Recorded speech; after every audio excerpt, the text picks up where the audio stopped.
And it's obvious that in this room, we are a diverse group of people. So just imagine if we all attended the same church. Well, it got quiet. Just imagine if we all attended the same church. What would our worship sound like? Amazing. Our Bible studies, our women and men's ministry, the knowledge, the power that we may have in this space, all the richness of culture that we will bring in. And that is what's happening nowadays with our young people. You see, I'm going to be very honest. This work is not easy when we talk about multi-ethnic ministry, because in reality, we know that on Sundays, we have what we call the most segregated day of the week. Okay, and by a show of hands, how many of you can say that you attend a multi-ethnic congregation? And I'm not talking about 2 people in your congregation or that one person. A diverse, multi-ethnic congregation. Okay. So this is our reality, and this is not a Northeast issue or concern or challenge, however you want to paint it. This is with the reality of what's happening. As we know, many of us attend homogeneous congregations. This is our, culturally, we're connected. This is what we're used to. But the young people which we serve, they're at a different place. We have, I have done this because I also serve as a Anti-Defamation League, a Classroom of Difference consultant, and we've done this at different schools in Connecticut, and our young people know this stuff. They're quick. They're quick. Our young people are already adapted to language of diversity. Multiculturalism is a part of their curriculum. We're seeing more and more our young people being in relationship with folks that don't look like them, having friends of a different race and ethnic background. So this is a part of their culture. So when it comes to worship, when it comes to their faith, this is what they're looking for. They're looking for a space that would truly exemplify how they value culture and the people in their lives. So this is a hot topic tonight. And I want us to be ready to really take the time to assess our own lives and how we define this work in our lives, in the work that we do. When I started working with our young people, let me just share a little bit about my background. Prior to ministry, my work was in student affairs administration. I worked in various areas within higher education, and one of them were working at the doing multicultural affairs. And I recall at the time living in New York City, and the Lord bring me back home to New London. I did not want to go back home, but the Lord had a purpose. So I arrived home with this hope to really begin to serve our youth at my church. And what we saw was that there was just maybe 2 or 3 at the time, but I've always had this heart of working together and sharing resources and connecting our young people, because the reality is that they're all in school together. And New London County is not like New Haven or Hartford. It's a smaller county, and there's a lot of opportunity for just connection. And I'm sure the same, you will say the same about your regions. So I connected and contacted various churches, asking if maybe we could come together and see how we can work, especially cross-culturally. At that time, we only received responses from like 5 churches, and when we got together, they were all churches of color predominantly. So we began what we called Ambassadors of Life, AOL, and we would get together, for annual events and gatherings. Our young people, it was cool because they were able to engage with their friends in church, the same people that they were playing sports with, and just hanging out with. They're now praising God together.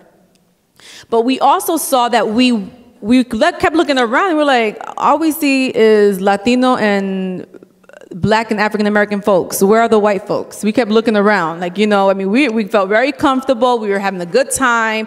When it came to worship, it seemed like things were vibing, but we really felt that that was not the true representation of the kingdom of God, you know? So we reached out to other churches and began to really think of how can we connect and see how other churches, specifically white Anglo churches. We came up with a conference called the Many Faces of God, and we started working with some churches, and I would say that the first attempt was not a good one.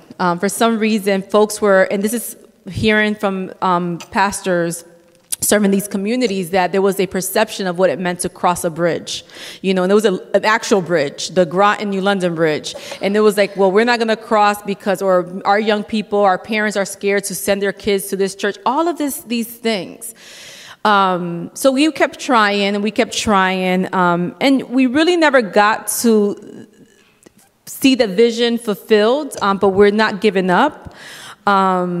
But the key thing was that our young people, they're ready. Our young people wanted this. Our young people were the ones that really wanted to foster these relationships. What we saw were that the adults were not. The adults were not ready for this. So that really caused us to think, you know, what's happening? What's happening in our churches? What's happening in our community when we realize that Sundays are segregated? And not to say that's a bad thing, because I grew up in the Latino church. You know, and if we were to look at statistics, Latinos are the largest growing population. The church, Latino church, is fast moving and is growing. And there's a lot of great things happening within the Latino church. I will also say the same thing. According to the Pew Research Center, Latino and Asian churches are the largest growing churches in America. Now, what's happening is that we are also dealing with a challenge, which is that we are now realizing that there are second and third generation Latino, Latinas, Asian Americans that are bilingual but may feel more comfortable speaking in English, because a lot of Latino churches are predominantly Spanish. You know, they speak in Spanish, worship in Spanish, sermons in Spanish, all of the great things that truly embraces our culture, but our young people are more comfortable in the English language. So in my case, what we're seeing is that, you know, a lot of our young folks are also more cross-cultural. Our folks are also going away to college, and in their college experience, they're involved with InterVarsity. They're involved with Campus Crusades. They're going to churches that are more multi-ethnic, multicultural. Now they come back home and they feel like, that's it. Like, where's everyone at? Like, you know, they feel stuck, you know.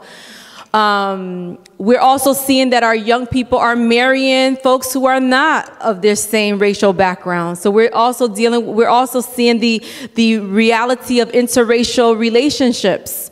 For example, I am Puerto Rican. My husband is Afro-Caribbean. We just had a baby 2 months ago. So we have this little baby that, for me, I want to raise her in a church that embraces our cultures, you know, together. But where do we find these churches? Do they exist? Do they exist outside of a youth ministry? And the reality is that more and more, the more we're growing, the more our churches are either growing or declining. There is a need for this. And our young people understand it. Our young people are ready for it. So what does it mean? I want to ask this question, okay? And I want you to, in your groups for like literally 2 or 3 minutes, I want you to think about, when was the first time you recognized that local churches are largely segregated along ethnic and economic lines, okay? Because that's what's happening within our communities. And obviously there's been changes with demographics, but when was the first time you recognized that? And the richness of this group is that we have folks of multi-generational backgrounds. So it'll be really cool to hear people's stories as we talk with each other. Also, where or how old were you at that time? What, if anything, bothered you about what you have observed? Why do you think you had such feelings? So talk amongst each other about this. I'm going to give you 3 minutes. So we are currently experiencing a transitional moment where there is a transition from the mono-ethnic to a multi-ethnic society. And just that we know some definition.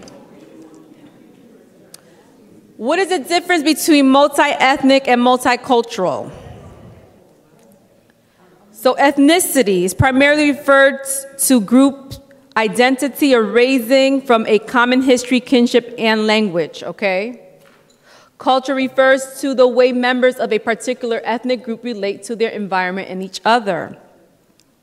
So for example, when we're dealing, I gotta share because this is my reality, when we talk about Latino, Latina, or specifically myself being Puerto Rican, Puerto Ricans are not a racial group. It is an ethnic group because we are mixed race. Okay, so when you're seeing a Latina, don't assume like, what race are you? We're a mixture. So when it comes to those forms, it's very complicated for us. I mean, and sometimes you only get to choose one. So I'd be like, eeny, meeny, miny, mo, which one do I want to be today? So, and I had that issue here at Yale when I was studying here. I'm like, are we serious? Are we really not up to par when it comes to these the census forms? But again, this is what we're seeing in our churches, a mixture of richness, the many faces of God coming in. And like I said, our youth are ready. Our youth are ready because they're already engaged. They're not scared, or perhaps they're comfortable. I could say, like, again, if our kids are in public education, they're hearing and they're being taught this information. So here are some suggestions when we are talking about leading this type of community. It is so important that we educate ourselves, okay? Become sensitive in areas of understanding racial, ethnic, and culture groups other than our own. This activity that we participated in 10 or 15 minutes ago was a clear indication of what's happening, what we may not know, what we're clear about. I'm laughing because people automatically came to me and said, do you have an abuela? And I'm like, you have an abuela too, I hope, or you may have had one.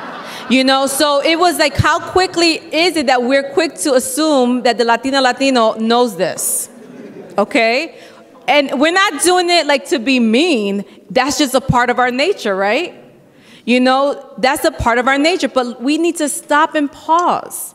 You know, are we being sensitive?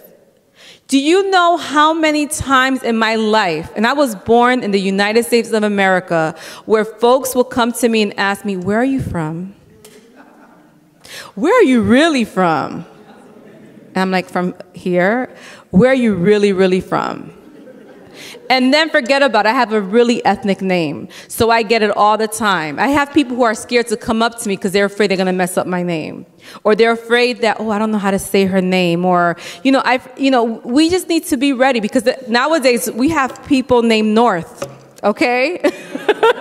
I mean, kids named Apple, okay? I mean, celebrities are naming their children and they're starting this new trends of being very creative with names. So names matter. Names matter. So again, guidance suggestions as we become sensitive and working with our young people who are different, who are coming from diverse backgrounds, it is important that we get to know their names and learn how to pronounce it. And do not, a lot of times, especially when it comes with names, folks feel more uncomfortable going to the person because they don't know how to say it. But learn how to. It's a part of life, you know. So that's one of the things. Educate yourself. Get to know. Step out of the box. We want our kids to feel welcome, and their names matter. Their names matter. Again, at the same time, never make assumptions about an individual based on their race, ethnic, or cultural group. And we know this. If you are a teacher, I'm sure you've been trained to not make these assumptions. I don't know how many times in my life, even working in higher ed, where I have had students share that because they're the only person of that group, they're expected to be the expert in the classroom. You know, and we need to also make sure that our church environment, that they're not experiencing that also in that space where we're teaching the Word of God and where we are upholding them. You know, so making sure that we don't expect them to be the expert. Treat each of them as if they are as individuals and get to know them. And we've been talking about that throughout the entire week. It's all about relationships. It's all about getting to know our young people. Here are some tips for serving in ethnically diverse youth ministry. It is important that as we grow and our young people are coming and bringing their friends, I mean, I see this at my church. Our young people are bringing friends from all backgrounds, okay?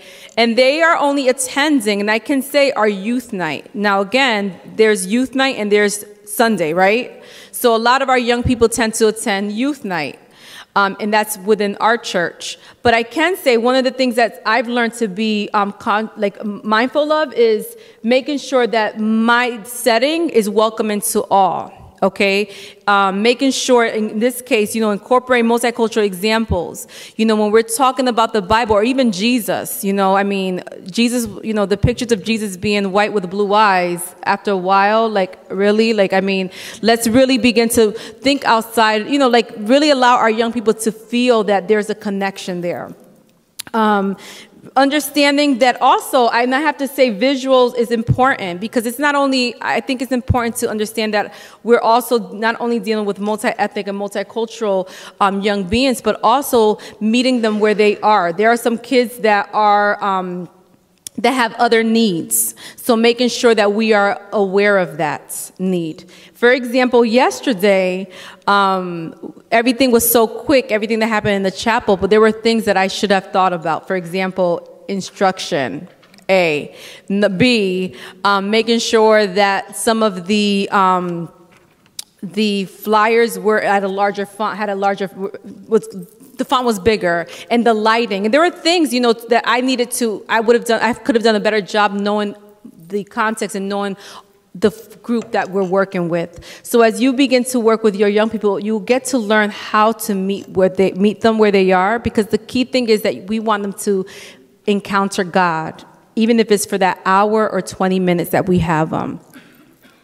The other thing is creating opportunities to get to know our youth, and we've talked about that all week. Designing opportunities for our youth to interact with each other in respectful and meaningful ways. Very important. We have experienced within the last couple of years, change has come to America. Do we remember that? Change has come to America. This is out of 2008 when our President Obama came to office. We forgot. Change has come to America. But with that, we've also encountered throughout these years so many things, especially this year with hot topics happening within our communities. We need to, in our context, working with kids and working with a diverse group, making sure that we also provide a space to continue these dialogues within a church community. I'm talking about issues and things that are happening, such as the Trayvon Martin situation, or things that are happening across the world, really allowing them to know that this is a space where we could have these meaningful conversations and where we can design opportunities for them to hear each other and learn from each other, even in church.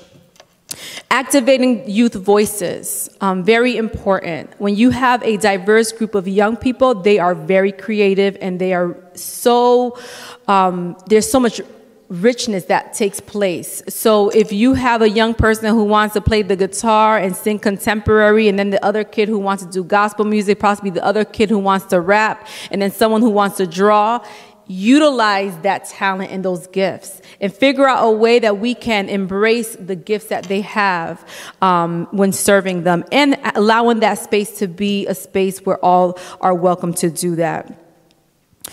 We could turn potential hot moments into powerful learning experiences. And these are those moments when, it could be some situation that happens where there may be some, let me give you an example. I recall a couple of years ago, we were doing some poetry, and a young person shared and said a derogatory slur. And this was a moment for us to either say, oh, that's art, or for us to stop and say, let's talk about this, So really utilizing that moment to educate and have a conversation where they did not feel silent, but had the opportunity to share and express and hear others, but also educate and share history with our young people. So now I'm going to give you time is almost up, my goodness. I want us to think about this. Think of your own experiences. Think of your own life When I was sitting down hearing some of my sisters, it was so powerful to hear how they really began to think about just how our churches are built, you know, due to demographics and their history with that, and knowing that we are currently in a new stage. Not to say, again, that having been a part of a Latino church, and that's in my case, I'm going to share my reality, is a bad thing, because there is a sense of affirmation that takes place in these settings where we are empowered, where I'm reminded what it means to be a Latina, powerful, but understanding also that there are others, and possibly within the next generation, that they want a little more of something new. They are ready to just integrate. They're ready to worship together. And as leaders, it's really beginning to think about what would your youth ministry look like if you have kids from all walks of life coming in. You know, are we ready as a church? Maybe, maybe not. Or how can we serve them? How do we connect with parents that may speak a different language? You know, how do we connect with parents or, you know, who may have other questions regarding, even if they're not Christians, they're coming from a different faith, you know, really understanding what this means in our world. So as we come to an end, and again, all of this information we're going to provide to you, and this was just an opportunity as a to start thinking about what this will look like in your world, in your context. Again, for those of you who may have this, great. You know, during break, share what you're doing with us. If not, start thinking about how we can help embrace what it means to be in community together. So let's take the time. There's no time. You will take this home with you to reflect on, but I want to just let you know, again, our young people are ready. They're ready to cross the bridge. They're ready to be in dialogue. They're ready to read the Bible and just begin to learn and hear and grow from each other. And as ministers, we are reminded that we should not let us not become weary in doing good, for at the proper time, we will reap a harvest if we do not give up. So do not give up in this work. Continue to challenge yourself. Continue to learn outside of your box. Continue to grow in this. Continue to challenge others and empower our young people. And I will also say, allow our young people to educate us, because they have a lot to show us in this area. Take care and God bless. And also, you can also continue the dialogue via social media. Thank you.